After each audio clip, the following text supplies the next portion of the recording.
Alpha classes ગુજરાતીમાં આપ સૌનું હાર્દિક સ્વાગત છે। આજે આપણે ધોરણ 7 વિષય વિજ્ઞાન બરાબર એમાં પહેલો પાઠ જેનું નામ છે વનસ્પતિમાં પોષણ તેના પ્રશ્ન અને જવાબ વિશે સમજૂતી મેળવીશું। તો આ પાઠના દરેક પ્રશ્ન અને જવાબ અહીંયા તૈયાર કરીને રાખેલા છે, એ તમને એક પછી એક સમજાવવામાં આવશે। તમે એક બુક બનાવજો અને તેની અંદર બધા જ પ્રશ્ન લખી લેજો અને હું તમને બધા પાઠના પ્રશ્ન અને જવાબ એક પછી એક વિડીયોમાં આપતો રહીશ। ચાલો, વનસ્પતિમાં પોષણ પહેલો પ્રશ્ન છે, પોષક તત્વ કોને કહે છે? તો આપણા શરીર માટે જરૂરી ખોરાકના ઘટકો જેવા કે કાર્બોદિત, પ્રોટીન, ચરબી, વિટામિન અને ખનિજ તત્વો વગેરેને પોષક તત્વો કહેવામાં આવે છે। પછી બીજો પ્રશ્ન છે, મનુષ્ય અને પ્રાણીઓ ખોરાક માટે કોના ઉપર આધાર રાખે છે? તો મનુષ્ય અને પ્રાણીઓ પ્રત્યક્ષ અને પરોક્ષ રીતે વનસ્પતિ ઉપર આધારિત હોય છે, વનસ્પતિ ઉપર આધાર રાખે છે, કારણ કે વનસ્પતિ એ ખોરાકનું સર્જન કરનાર એકમાત્ર પૃથ્વી ઉપર ખોરાકનું સર્જન કરનાર વનસ્પતિ છે, બરાબર છે। હવે તેમાં જુઓ, પ્રત્યક્ષ અને પરોક્ષની વાત કરી છે। તો આપણે ઘણી વખત સમજીએ કે ભાઈ વાઘ તો કોઈ દિવસ વનસ્પતિ ખાતો નથી, તો એ કેવી રીતે વનસ્પતિ ઉપર નિર્ભર છે? તો એને કહેવાશે પરોક્ષ। કેમ પરોક્ષ? કારણ કે હરણ એ વનસ્પતિને ખાશે અને એ હરણને કોણ ખાશે? વાઘ અથવા સિંહ ખાશે, તો એ પરોક્ષ કહેવાય છે, બરાબર ને? અને પછી પ્રત્યક્ષ, તો હરણ સીધું જ વનસ્પતિને ખાઈ જાય છે, તો એને કહેવાશે પ્રત્યક્ષ। તો પરોક્ષ અને પ્રત્યક્ષ બંને શબ્દનો અર્થ તમે સમજી લેજો। પછીનો પ્રશ્ન છે, પોતાના ખોરાકનું જાતે સંશ્લેષણ કોણ કરી શકે છે? તો વનસ્પતિ પોતાના ખોરાકનું જાતે સંશ્લેષણ કરી શકે છે, પોતાનો ખોરાક જાતે બનાવી શકે છે। કોણ બનાવી શકે છે? વનસ્પતિ। અને કેવી રીતે? તો પ્રકાશ સંશ્લેષણની ક્રિયા દ્વારા। પછી વનસ્પતિમાં પોષણના પ્રકાર જણાવો। તો એક છે સ્વાવલંબી પોષણ અને બીજું છે પરાવલંબી પોષણ। ત્યાર પછીનો પ્રશ્ન છે, વનસ્પતિ પોતાનો ખોરાક જાતે કેવી રીતે બનાવે છે? તો વનસ્પતિ એકમાત્ર સજીવ છે જે જમીનમાંથી શું લે છે? પાણી લે છે, અને હવામાં પાણી અને ખનિજ તત્વ લે છે, તથા હવામાંથી કાર્બન ડાયોક્સાઇડ મેળવીને એની અંદર જે હરિતકણ હોય છે ક્લોરોફિલનો ઉપયોગ કરીને પોતાનો ખોરાક જાતે બનાવે છે। પછી સજીવને પોષક તત્વોની જરૂર શા માટે પડે છે? તો પોષક તત્વ સજીવોને તેમના શરીરના બંધારણની વૃદ્ધિ નહીં, અહીંયા વૃદ્ધિ લખવાનું ધ્યાન રાખજો, અહીંયા વૃદ્ધિ, બરાબર છે?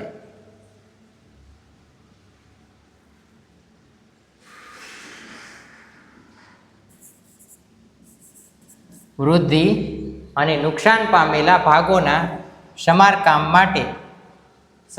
માટે તથા જૈવિક ક્રિયા કઈ? શ્વસન, ઉત્સર્જન અને પ્રજનન જેવી જૈવિક ક્રિયાઓ કરવા માટે શક્તિ પૂરી પાડે છે। તો એટલા માટે સજીવોને પોષક તત્વોની જરૂર છે। પછી પોષણ કોને કહે છે? તો સજીવો દ્વારા ખોરાક ગ્રહણ કરવાની અને શરીર દ્વારા તેને ઉપયોગમાં લેવાની ક્રિયાને પોષણ કહે છે।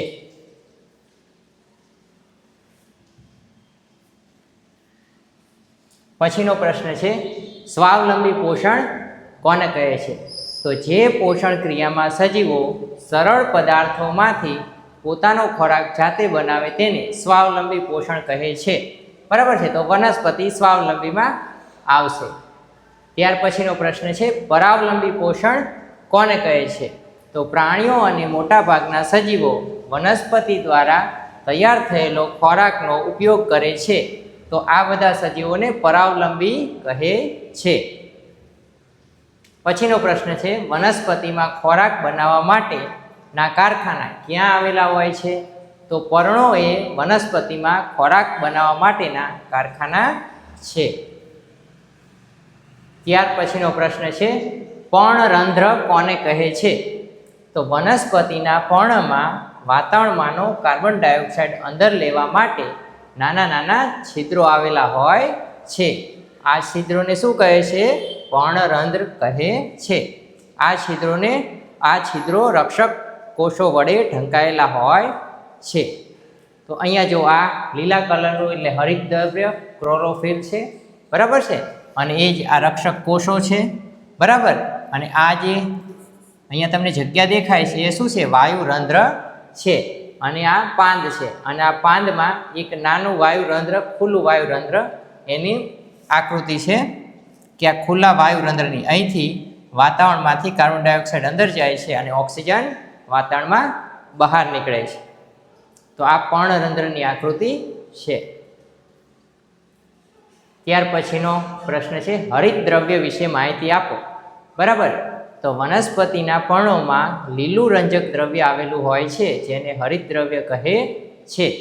પછીનો પ્રશ્ન છે હરિતદ્રવ્ય પર્ણને સૂર્ય ઉર્જાનું શોષણ કરવામાં મદદરૂપ થાય છે. તો આ હરિતદ્રવ્ય વિશેની માહિતી છે. હવે એ જ તમારે પ્રકાશ સંશ્લેષણમાં પણ લખવાનું છે કે પ્રકાશ સંશ્લેષણ કોને કહે છે? તો વનસ્પતિના પર્ણોમાં લીલું રંજક દ્રવ્ય આવેલું હોય છે જેને હરિતદ્રવ્ય કહે છે. એટલા માટે જ મોટા ભાગના પાંદડાઓનો કલર કેવો હોય છે? લીલો કલર હોય છે. પછી છે હરિતદ્રવ્ય પર્ણને સૂર્ય ઉર્જાનું શોષણ કરવામાં મદદરૂપ થાય છે. પછીનો પોઈન્ટ છે આ ઉર્જા કાર્બન ડાયોક્સાઇડ અને પાણીમાંથી ખોરાક બનાવવા વપરાય છે. સૂર્યપ્રકાશની હાજરીમાં ખોરાકનું સંશ્લેષણ થતું હોવાથી આ પ્રક્રિયાને પ્રકાશ સંશ્લેષણ કહે છે. શું કહે છે? સૂર્યપ્રકાશની હાજરીમાં ખોરાકનું સંશ્લેષણ થતું હોવાથી આ પ્રક્રિયાને શું કહે છે? પ્રકાશ સંશ્લેષણ કહે છે. તો પછી તમારે અહીંયા કાર્બન ડાયોક્સાઇડ પ્લસ પાણી, અને અહીંયા ઉપર તમારે લખવાનું છે સૂર્યપ્રકાશ. શું લખવાનું છે? સૂર્યપ્રકાશ. અને અહીંયા નીચે લખવાનું છે ક્લોરોફિલ. બરાબર ને? તો આ બંને એરાની ઉપર અને નીચે બંને સાઈડ લખવાનું છે. અને પછી એના દ્વારા શું ઉત્પન્ન થાય છે? કાર્બોદિત એટલે કે ગ્લુકોઝ અથવા શર્કરા, અને પ્લસ ઓક્સિજન વાયુ છૂટો પડે છે જે આપણે મનુષ્યને શ્વસન કરવામાં કામ લાગે છે. જો આ પ્રકાશ ઉર્જા છે એ પ્રકાશ ઉર્જા આ પત્તા ઉપર પડે છે, બરાબર ને? એની ઉપર હરિતદ્રવ્ય હોય છે અને ત્યાં પર્ણરંધ્ર હોય છે, તેની દ્વારા કાર્બન ડાયોક્સાઇડ અંદર લે છે બરાબર ને? પર્ણરંધ્ર દ્વારા, અને જમીનમાંથી પાણી અને ખનિજ ક્ષારો લઈ અહીંયા ઉપર પહોંચાડે છે, અને અહીંયા શું થાય છે? ખોરાકનું સંશ્લેષણ થાય છે. એટલા માટે આ પ્રક્રિયાને શું કહેવામાં આવે છે? પ્રકાશ સંશ્લેષણ.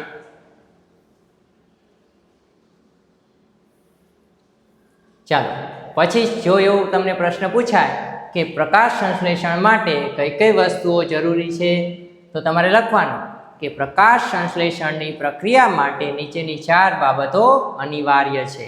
કઈ કઈ? સૂર્યપ્રકાશ વગર સંશ્લેષણ થશે નહીં, ખોરાક બનશે નહીં. પછી છે હરિતદ્રવ્ય એટલે કે ક્લોરોફિલ. ઇંગ્લિશમાં ક્લોરોફિલ કહીશું, ગુજરાતીમાં હરિતદ્રવ્ય. તો હરિતદ્રવ્ય નહીં હોય તો પણ પ્રકાશ સંશ્લેષણ થશે નહીં, ખોરાક બનશે નહીં. પછી છે કાર્બન ડાયોક્સાઇડ. તો હવામાંથી શું લેવામાં આવે છે? Carbon dioxide. જો કાર્બન ડાયોક્સાઇડ નહીં હોય તો પણ પ્રકાશ સંશ્લેષણ થશે નહીં અને ખોરાક બનશે નહીં. અને પાણી, જમીનમાંથી પાણી અને ખનિજ ક્ષારો એ પણ જમીનમાંથી લઈ અને છેક પત્તા સુધી પહોંચાડવામાં આવે છે પ્રકાશ સંશ્લેષણની ક્રિયા કરવા માટે, જેનાથી ખોરાક બનશે. ચાલો, બધા જ સજીવોનો ઉર્જા માટેનો મુખ્ય સ્ત્રોત કોણ છે? તો તમારે લખવાનું છે કે બધા જ સજીવો માટે ઉર્જા સ્ત્રોત સૂર્ય છે. આપણે જેટલી ઉર્જા પૃથ્વી ઉપર છે બધી ઉર્જા ક્યાંથી આવેલી છે? તો માત્ર ને માત્ર સૂર્યમાંથી આવેલી છે. વનસ્પતિ સિવાય પણ હરિતદ્રવ્ય ધરાવે છે. વનસ્પતિ સિવાય બીજું કોણ હરિતદ્રવ્ય ધરાવે છે? એવો પ્રશ્ન છે. તમારે લખવાનું છે લીલ. અને લીલ પણ પ્રકાશ સંશ્લેષણની ક્રિયા દ્વારા પોતાનો ખોરાક જાતે બનાવે છે. લીલ એટલે તમે તળાવમાં જોઈએ છે, જ્યાં પાણી ભરેલું હોય ત્યાં કિનારા ઉપર લીલ જમા થાય છે એકદમ ચીકણી હોય છે, બરાબર. તો એ લીલા કલરની પણ હોય છે. તો એ હરિતદ્રવ્યના કારણે એનો કલર પણ કેવો હોય છે? લીલો હોય છે. વનસ્પતિને નાઇટ્રોજન ક્યાંથી મળે છે? બરાબર. તો આપણે કીધું હતું ને કે ભાઈ જમીનમાંથી પાણી અને ખનિજ ક્ષારો લે છે. તો ખનિજ ક્ષારોમાં નાઇટ્રોજન ક્ષાર આવશે, બરાબર. પણ એક પ્રોબ્લેમ છે કે ભાઈ નાઇટ્રોજન તો હવામાં 78% છે, પણ તે ક્ષાર સ્વરૂપે હોતો નથી.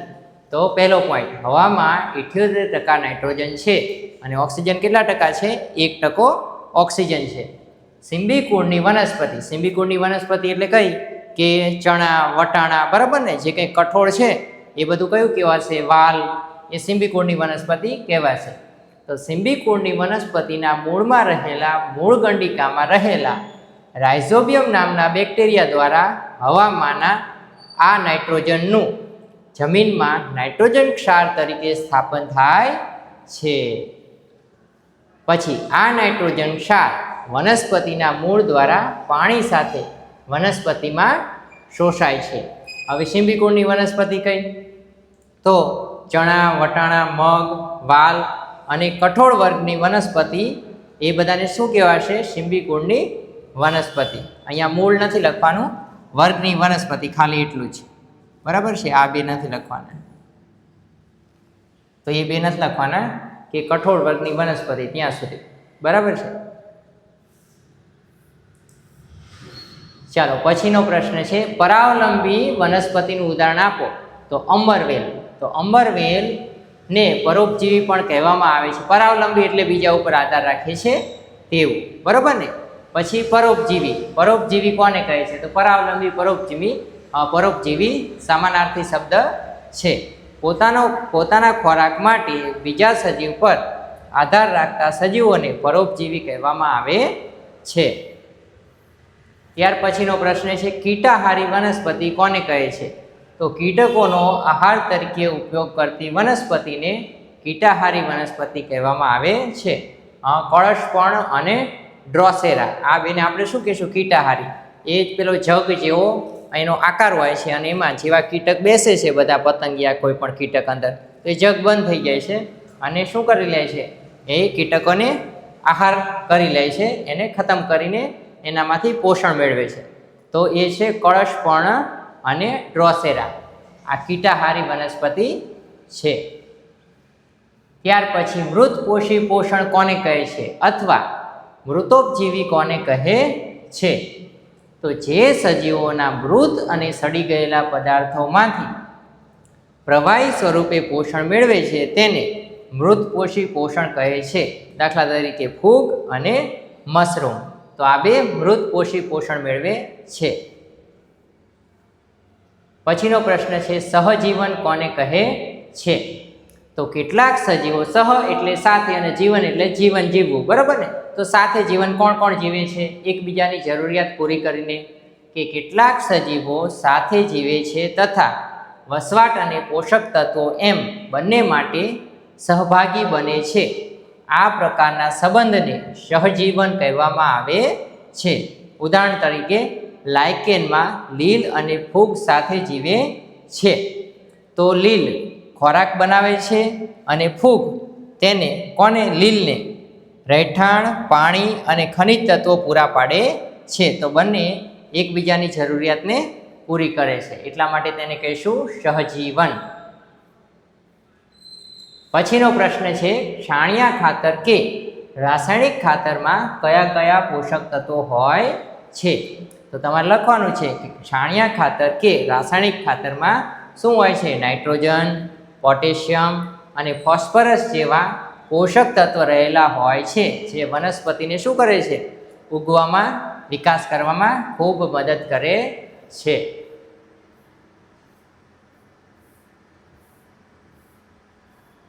ચાલો, આ આપણો પ્રશ્ન છેલ્લો હતો. તો હવે તમારા જે વિદ્યાર્થી મિત્રો, તમારા દોસ્ત છે, 7મું ભણે છે, તેવા દરેક વ્યક્તિઓને અને 7, 8, 9, 10 ભણતા દરેક વિદ્યાર્થીને તમે આ વિડીયોની લિંક મોકલી આપજો. અને આ ચેનલ ઉપર બધી જ પ્રકારના વિડીયો તમારે આવશે, ધોરણ 7, 8, 9, 10ના ગણિત, વિજ્ઞાન અને ઇંગ્લિશના. તો વિડીયો મોકલી અને તમે જણાવજો કે આ વિડીયોને, આ ચેનલને તમે સબસ્ક્રાઈબ કરો. ચાલો, અને હવે નેક્સ્ટ પાર્ટ આપણે બીજા વિડીયોમાં પ્રશ્ન અને જવાબના લઈને આવશું.